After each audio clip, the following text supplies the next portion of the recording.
무연고 미국 땅에서 내가 일주일 동안 말하는 사람은 5손가락 안에 꼽는다. 그 중에 한 명 메리 선생님에 대해서 이야기해보려고 한다. 물론 나의 대부분의 베스트 프렌드들처럼 70이 넘으신 분이다. 아직 30대인 나는 이제는 젊은 사람들과 이야기하는 게 뭔가 어색해진 것 같다. 가족, 친구 하나 없는 낯선 미국이라는 땅에서 나를 여기에 소속시켜주는 작고 가느다란 몇 가닥의 인간관계가 있다. 그 얇은 실들의 힘은 생각보다 위대했다. 미국에 와서 동네 도서관을 기웃거리다가 리터러시 교육을 해준다는 포스터를 보았다. 일종의 문맹 교육의 일환으로 읽고 쓰지 못하는 사람들에게 영어를 가르쳐주는 프로그램이다. 거기에 진작 이름을 올려놓았지만 코로나 때문에 도서관이 문을 닫았고 자원봉사자가 구해지지 않았는지 오래도록 연락이 없었다. 도서관은 자원봉사자와 나 같은 사람을 연결해주는 역할을 하는 것 같았다. 1년 넘게 시간이 지나서 기억도 못하고 있었는데 도서관이 다시 열리고 담당자에게서 메일이 왔다. 아직도 이 프로그램에 관심이 있느냐고. 나는 당연히 오케이를 했고 그렇게 나와 메리 선생님의 인연이 시작되었다. 우리는 일주일에 한 번 만나서 물론 영어로 이야기를 한다. 처음에는 도서관 한 구석에 있는 학습 공간에서 튜터링을 했다. 수업을 어떻게 할지와 어떤 자료를 쓸지는 순전히 우리의 결정사항이기에 선생님은 내가 무엇을 준비하고 있는지 관심사 등을 조사했다. 나는 현지인들과 함께 일할 수 있는 스피킹 실력, 직장에 지원하기 위한 인터뷰 준비를 하고 싶다고 했다.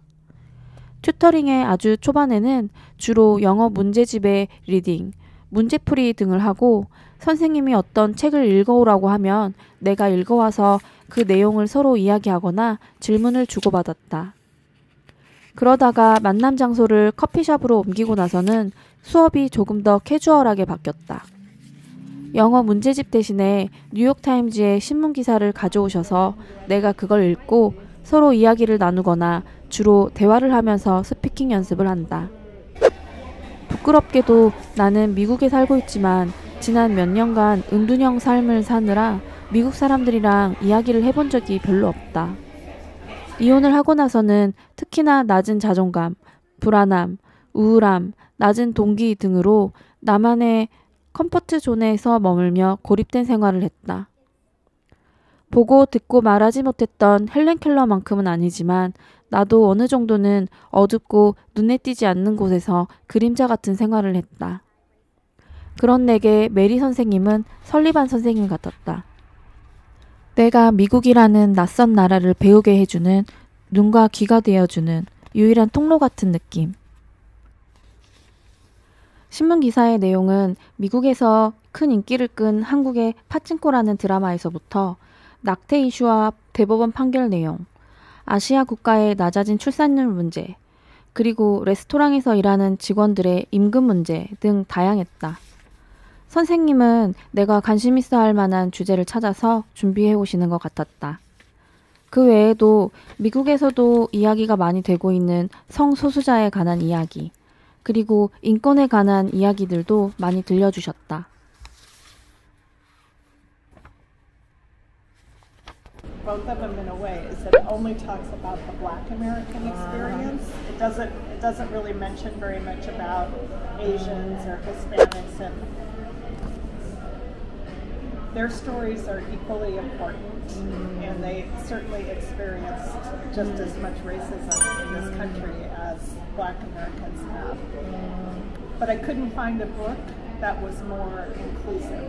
So anyway. 메리 선생님은 몇십 년간 병원에서 근무하고 지금은 은퇴하여 친구들과 가족들과 여기저기로 여행을 많이 다니시는, 일주일에 3번 크로스핏이라는 운동과 개인 PT도 받으시는 에너지 넘치고 건강하신 분이다.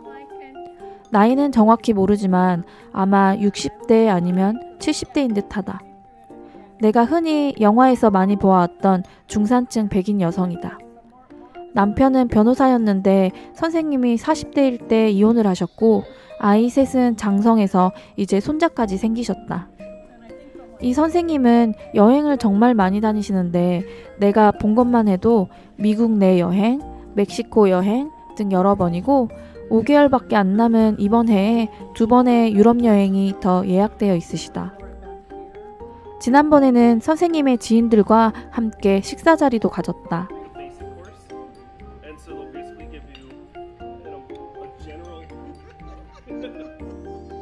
선생님의 이웃인 아주머니는 예전에 정말로 선생님을 했어서 그런지 또박또박 나를 배려해 주시면서 대화해 주셨다. 미국 이디엄도 몇 개나 가르쳐 주셨다. 음식을 시켰는데 나 빼고 3명 모두 비슷한 메뉴를 시키셨길래 도대체 그게 뭔가 하고 살펴보았다. 선생님께서 자기 음식을 한 조각 나눠주셨다. 역시 현지인들이 시킨 메뉴가 더 맛있었다. 그동안은 미국 음식이 별로 맛이 없다고 생각했는데 그게 아니라 내가 그동안 맛없는 걸 시켰나 보다.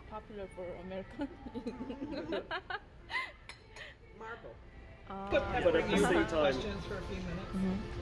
at the same time, from what I picked up, her English is decent enough. 누군가의 따뜻함은 언어의 장벽을 뛰어넘어 전해지는 것 같다. 내가 선생님의 말을 100% 이해하지는 못하지만 선생님과 이야기를 나누다 보면 나를 걱정해 주시고 굉장히 따뜻하고 현명하신 분이라는 생각이 든다. 그리고 자신의 삶에 대해 감사해야 하고 행복한 사람이라는 느낌이 든다. 메리 선생님, 저는 외국인들과 말하는 게 겁나서 잡 인터뷰에 지원하는 게 자신이 없어요. 제가 잘할 수 있을지 모르겠어요. 레일리, 너무 걱정하지 마. 넌 잘할 수 있을 거야. 스타벅스든 파네라든 아무 곳에 지원해서 매니저와 인터뷰를 해봐. 너가 일하고 싶은 곳이 아니더라도 인터뷰 연습이 될 거야. 그 사람들이 널 뽑아도 그곳에서 일할지 말지는 그때 가서 너의 선택이지. 아, 그런 방법도 있네요. 정말 그래도 돼요? 영어 말하기 연습을 하다 보면 영어 공부를 해본 사람은 알겠지만 자기 이야기가 아닌 내용은 한국말로 말을 해보라고 해도 말할 게 없다. 예를 들어 학생들은 교복을 꼭 입어야 할까요? 감명 깊게 읽은 책은 무엇인가요? 와 같은 질문들. 대신 나에 대해 이야기를 하면 한국어든 영어든 말이 술술 나온다. 그러다 보니 메리 선생님에게는 나의 개인적인 모든 이야기를 다 했다. 마치 고해성사처럼 내가 느끼고 생각한 것들, 두려움 등등. 이건 스피킹 연습인지 정신과 상담인지 모호할 정도다. 이야기를 하다 내가 울기도 하고 선생님은 공감해 주시면서 선생님의 눈시울도 붉어지기도 했다. 선생님이 보는 나의 모습은 어떨까? 머나먼 나라에서 이민 와서 이혼을 하고 시골에서 몇 한국 할머니들과만 연결된 고립된 생활을 한 채 세상 밖으로 나오길 두려워하는 아시안 여자. 선생님이 즐겨보셨다던 드라마 빠친코를 보는 느낌일까? 나는 정말 운이 좋은 것 같다. 선생님은 나를 판단하지 않고 내 이야기를 들어주시며 현명하고 멋지시다. 사람이 어느 곳에 머무른다 함은 적어도 아주 작게나마 이런 연결된 가느다란 실들 덕분인 것 같다. 그 정도만 있어도 누군가에게는 큰 힘이 되고 존재의 이유가 되기도 한다. 선생님 정말 감사합니다.